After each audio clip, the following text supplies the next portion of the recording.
ডাব্লিউবিএসএসসির first phase part 1 counselling হয়ে যাওয়ার পর যারা কাউন্সেলিং প্রক্রিয়ায় গিয়েছিলেন তাদের জন্য কিন্তু ইতিমধ্যে schedule wise West Bengal board of secondary education তাদের রেকমেন্ডেশনের ভিত্তিতে অ্যাপয়েন্টমেন্ট লেটার ইস্যু করার যে পদক্ষেপ সেটা শুরু করেছে এবং সেই অনুযায়ী ভেরিফিকেশান প্রক্রিয়ার জন্য কিন্তু একটা শিডিউল প্রকাশ করেছে, যেটা 2 তারিখ এবং পরবর্তী ক্ষেত্রে দোল পূর্ণিমা এবং হোলির পরবর্তী ক্ষেত্রে 6 তারিখ একটা ডেট ইস্যু করেছে। নাম টাম দিয়ে দিয়েছে, তোমরা প্রত্যেকে হয়তো দেখেছো।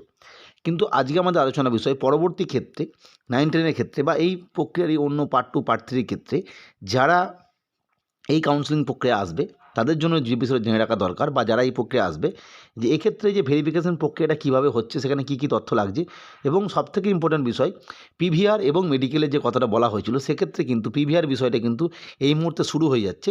মেডিকেল যেহেতু এখানে কোনো কনসেপ্ট উল্লেখ নেই, মূলত এটা প্রত্যেকে দেখে নাও, প্রত্যেকের কাজে লাগবে। এবং বিষয়টা যেটা যে candidates are requested to bring their original copies of all documents or testimonials for verification along with one self-attested photocopy of documents for submission on 2nd March 2026 bar 12 noon for record as WBBAC DGO ভবন, যেটা first floor. ঘটনাটা হচ্ছে যে এইখানে important বিষয় যে verification প্রক্রিয়াতে কী কী নিয়ে যেতে হবে না, একটা সেলফ অ্যাটেস্টেড ফটোকপি মানে এক সেট আর কি সমস্ত ডকুমেন্টসের। কিন্তু এইখানে মনে রাখতে হবে যে mandatory documents required for verification as West Bengal, অর্থাৎ ওয়েস্ট বেঙ্গল যে বোর্ড রয়েছে ডিডিও ভবনে, সেখানে ভেরিফিকেশনের জন্য যেগুলো নিয়ে যেতে হবে অবশ্যই ইম্পর্টেন্ট যে বিষয় সেটা হচ্ছে প্রথমেই যেটা নিয়ে যেতে হবে 3 hard copies of police verification roll enclosed here, অর্থাৎ এখানে একটা পুলিশ ভেরিফিকেশান রোলস একটা ফরম্যাট দেওয়া হয়েছে, সেটা কিন্তু 3 কপি নিয়ে যেতে হবে, 3টে সেট মানে একদম হার্ড কপি নিয়ে যেতে হবে। এবং যে সেটটাকে অবশ্যই ফার্স্ট ক্লাস গেজেটেড অফিসার বা এমএলএ এমপি যারা রয়েছে তাদের দিয়ে সই করে নিয়ে যেতে হবে। সেই ফর্মটা কীভাবে ফিল আপ করবেন সেটা আমি দেখিয়ে দেবো। সেই ফর্মটি অবশ্যই ব্লু বল ইঙ্কে লিখতে হবে, অর্থাৎ কখনোই ব্ল্যাকে লেখা যাবে না, স্পষ্ট উল্লেখ করে অনলি ব্লু নীল কালি দিয়ে লিখতে হবে।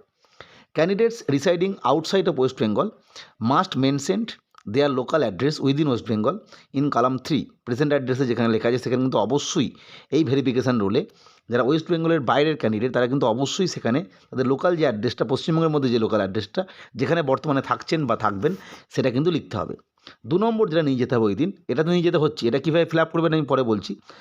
2 নম্বর যেটা নিয়ে যেতে হবে admit card of the concern recruitment, admit card যেটা পরীক্ষা দেন সেই অ্যাডমিট কার্ডটা, রেকমেন্ডেশন লেটার অরিজিনাল নিয়ে যেতে হবে, 1 ফটো বিয়ারিং যে ডকুমেন্টস যেটা আছে Aadhaar card, EPIC, PAN, driving licence নিয়ে যেতে হবে, caste certificate issued by competent authority, অর্থাৎ কাস্ট সার্টিফিকেট যেটা লাগবে, অর্থাৎ এক্ষেত্রে যেগুলো লাগবে সেগুলো পুরোনায় আপনারা জানেন মানে ভেরিফিকেশনের সময় বা ইন্টারভিউর সময় লেগেছে আর কি, যদি থাকে। ডিসেবিলিটি সার্টিফিকেট যদি এই ক্যাটাগরি হন সেক্ষেত্রে লাগবে।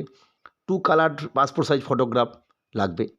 অ্যাডমিট কার্ড মাধ্যমিক পরীক্ষা যে অ্যাডমিট কার্ড, এছাড়া মার্কশিট সমস্ত যে পরীক্ষাগুলো আছে আর কি সেই সমস্ত পরীক্ষার মার্কশিট, এগুলো তো প্রত্যেকেই জানেন।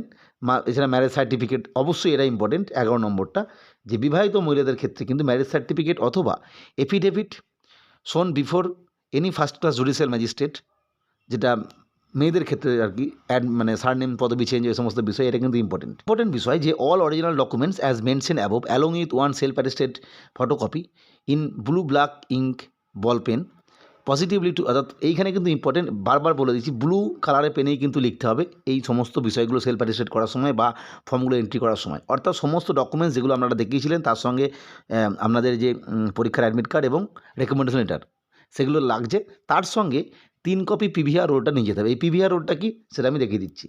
এটা হচ্ছে পিভিআর অর্থাৎ পুলিশ ভেরিফিকেশান রোল, যেটা প্রথমে এখানে একটা ফটো দিতে হবে, যে ফটোটা অ্যাডমিট কার্ডে আছে সেটাও দিতে পারেন, অন্য দিতে পারেন। ক্যান্ডিডেট আইডিটা অবশ্যই আপনাদের কাছে আছে, বা এই যে পিডিএফটা দিয়েছে আর কি যখন আপনাদের নাম দেবে আর কি, সেখানে কিন্তু ক্যান্ডিডেট আইডি প্রথমেই লেখা থাকবে এখানে একটা, সেটা এখানে লিখতে হবে। এরপর 1 নম্বর তো নেম অফ দ্য ফুল যে নাম সেটা লিখতে হবে, এখানে সারনেম তারপরে নেম উল্টো করে লিখতে হবে। তারপর হচ্ছে the name of the post, অর্থাৎ এই যে পোস্টের জন্য আপনি অ্যাপ্লাই করছেন আর কি অ্যাসিস্ট্যান্ট টিচার পিজি কোর্সের জন্য, সেটা। প্রেজেন্ট অ্যাড্রেস এইখানটা ইম্পর্টেন্ট, ফুল অ্যাড্রেস লিখতে হবে পিন নাম্বার সহ। যারা ওয়েস্ট বেঙ্গলের বাইরের ক্যান্ডিডেট তাদের ক্ষেত্রে কিন্তু অবশ্যই ওয়েস্ট বেঙ্গলে থাকার যে বর্তমান অ্যাড্রেসটা সেই লোকাল অ্যাড্রেসটা লিখতে হবে।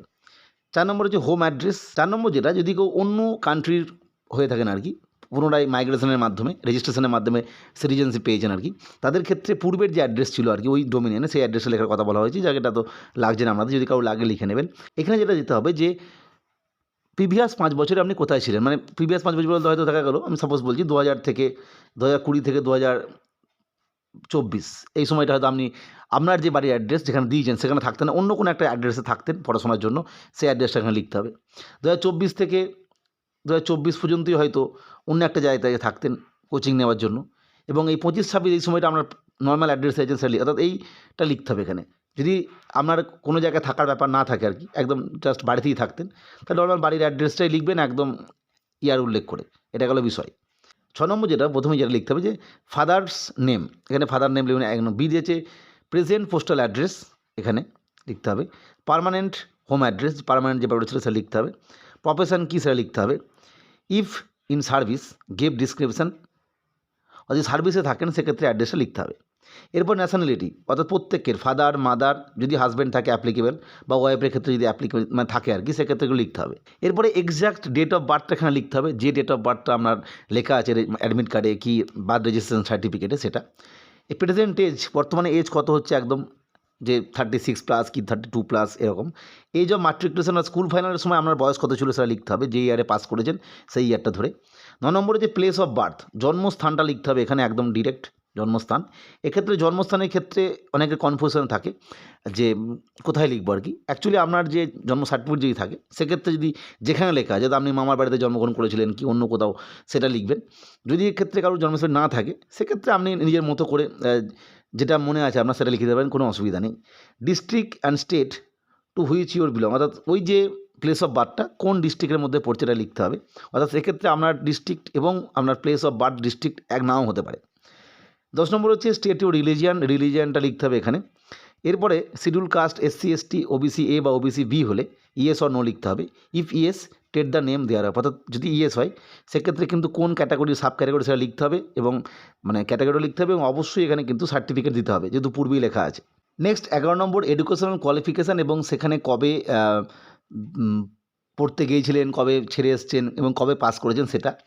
প্রথমে যেটা নিয়ম অফ দ্য স্কুল, অর্থাৎ মাধ্যমিক পরীক্ষার ক্ষেত্রে স্কুলের নামটা লিখতে হবে, সেই স্কুলে আপনি কবে এন্টার করলেন এবং কবে ছাড়লেন সেই ডেটটা। যদি এখানে ডেট পাওয়াটা সম্ভব নয়, বেশিরভাগ ক্ষেত্রেই যেটা হয় আর কি, এটা ইয়ারটা লিখে দিতে হয় আর কি, মোটামুটি সেটা লিখে দেবেন যে কত সালে ভর্তি হয়েছিলেন, কত সালে ইয়ে করেছেন, আর এক্সামিনেশন পাস্ট অর্থাৎ কোন বছর পাস করে এসছেন। একই রকমভাবে এইচএস, যদি আপনি একই স্কুলে এইচএস তো একই স্কুলে হয়, সেক্ষেত্রে কবে এন্টার লিভিং এটা। গ্র্যাজুয়েশনের ক্ষেত্রে একই রকম, পোস্ট গ্র্যাজুয়েশনের ক্ষেত্রে একই রকম।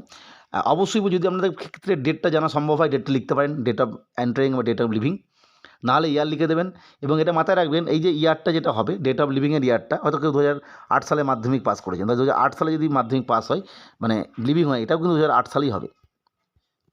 কারণ মাধ্যমিকের যে ক্লাসটা সেক্ষেত্রে তো এরকম হয় না যে কিছুদিন অন্য স্কুলে পড়া, অন্য মানে ছেড়ে দিয়ে আরেকটা স্কুলে চলে যাওয়া, এরকম হয় না, ফলে অসুবিধা নেই। একই রকমের কলেজের ক্ষেত্রে হয়তো কলেজের যে ইয়ারটা আপনার হয়তো 2014 সালে আপনি কলেজ পাস করছেন আর কি, তাহলে 2014 হলে এটাও 2014 হবে। এই ডেটগুলো তো জানা সম্ভব না, ইয়ারটা লিখলেই যথেষ্ট। নেক্সট একদম এখানে প্রফেশনাল কোয়ালিফিকেশন লিখতে হবে। এরপরে you have at any time been employ, অর্থাৎ যদি কোনো সময় এমপ্লয়ি হয়ে থাকেন আর কি, গভর্নমেন্ট এমপ্লয়ি কি প্রাইভেট এমপ্লয়ি যাই হোক না কেন, সেক্ষেত্রে designation of post hold or মানে কোন পোস্টে ছিলেন, কী ছিলেন না ছিলেন এটা লিখতে হবে, কত থেকে কত, এবং ফুল অ্যাড্রেস ওই অফিসের অ্যাড্রেস এখানে স্পষ্ট লিখতে হবে।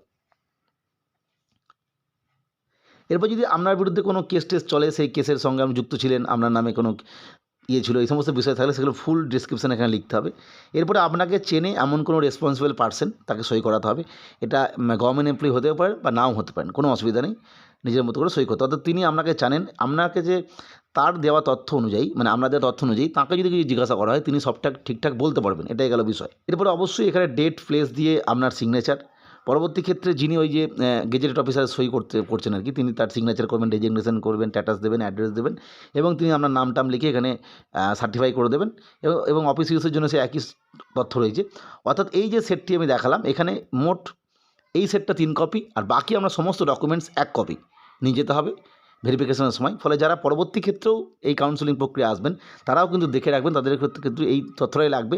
চাইলে এটা অফিসিয়াল ওয়েবসাইট থেকে ডাউনলোড করে রেডি করে রাখতে পারেন, পরবর্তী ক্ষেত্রে যখন আমাদের কাউন্সেলিং পর মানে শিডিউল আসবে তখন আপনারা দ্রুত এটা করে নিতে পারবেন।